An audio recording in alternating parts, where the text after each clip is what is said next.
Assalamualaikum warahmatullahi wabarakatuh. Perkenalkan, saya Lulu Amalia kelas 12 IPA 1. Di video ini, saya akan membahas sedikit materi tentang evolusi biologi. Evolusi biologi. Apa itu evolusi? Dalam ilmu biologi, evolusi merupakan perubahan-perubahan pada sifat-sifat terwariskan, baik secara morfologis maupun fisiologis dalam suatu populasi organisme, dari satu generasi ke generasi berikutnya. Evolusi didorong oleh dua mekanisme utama, yaitu seleksi alam dan hanyutan genetik. Seleksi alam ada dua penyebabnya, yaitu organisme yang adaptasi atau dapat menyesuaikan diri dengan lingkungannya yang baru. Yang kedua, organisme yang tidak dapat adaptasi atau tidak dapat menyesuaikan diri dengan lingkungan yang baru. Hanyutan genetik. Hanyutan genetik adalah perubahan frekuensi alel akibat adanya populasi kecil yang terpisah dari populasi besar.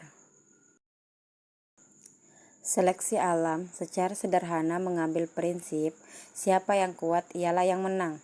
Contoh seleksi alam yaitu indeksnya revolusi industri di Inggris membuat populasi ngengat biston yang bersayap gelap lebih banyak dibandingkan yang bersayap cerah.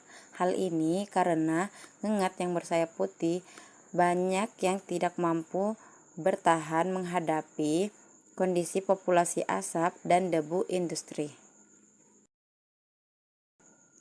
Adanya variasi individu dalam satu keturunan, homologi organ tubuh, perbandingan embriologi, dan fosil menunjukkan adanya evolusi.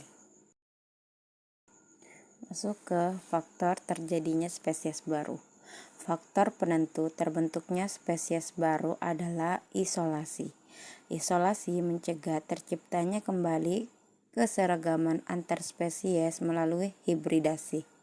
Isolasi terbagi menjadi dua macam, yaitu isolasi geografis dan isolasi produksi.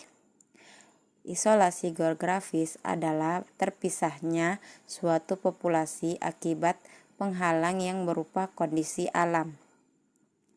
Isolasi geografis menyebabkan terhalangnya aliran gen sehingga mengarah pada terbentuknya spesies baru.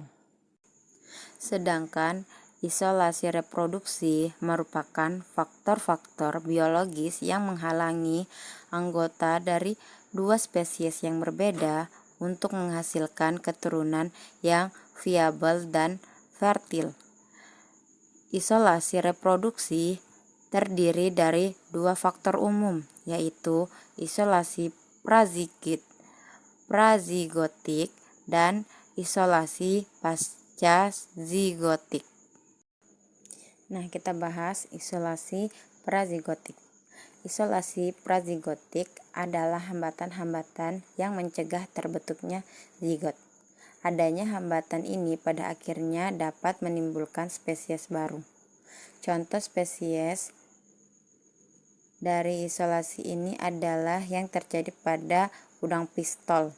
Pada mulanya, udang ini hidup di perairan bagian tengah benua Amerika. Di benua Amerika bagian selatan dan utara terhubung oleh segaris daratan yang disebut Tanah Genting Panama. Tanah genting itu dulunya tidak ada. Berdasarkan studi geologi, tanah genting ini baru terbentuk sejak 28 juta tahun yang lalu. Akibat dari tertutupnya hamparan laut mengakibatkan beberapa fenomena biologis, salah satunya isolasi habitat dari udang pistol ini. Karena kini wilayah perairannya sudah terpisah, terbentuklah kelompok baru yang terpisah antara tanah genting Panama.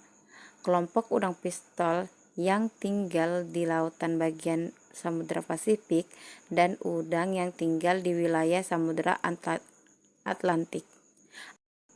Analisis genetik dari masing-masing spesies menunjukkan bahwa pasangan yang menempati kedalaman laut yang sama lebih erat hubungannya satu sama lain dibandingkan udang yang tinggal di sisi seberang. Nah, uniknya, setelah Tanah Genting Panama kembali dibuka melalui terusan Panama, kedua jenis udang yang tinggal berseberangan ini bisa bertemu kembali. Akan tetapi, secara reproduksi tidak lagi cocok satu sama lain. Hal ini membuktikan bahwa proses spesies telah selesai. Mereka kini berbeda. Udang yang dulu sama kini menjadi berbeda karena terpisahkan jarak. Sementara itu, isolasi reproduksi pasca zigotik terjadi ketika individu hasil perkawinan tidak dapat bertahan hidup atau tidak dapat menghasilkan keturunan. Sekian video dari saya, terima kasih.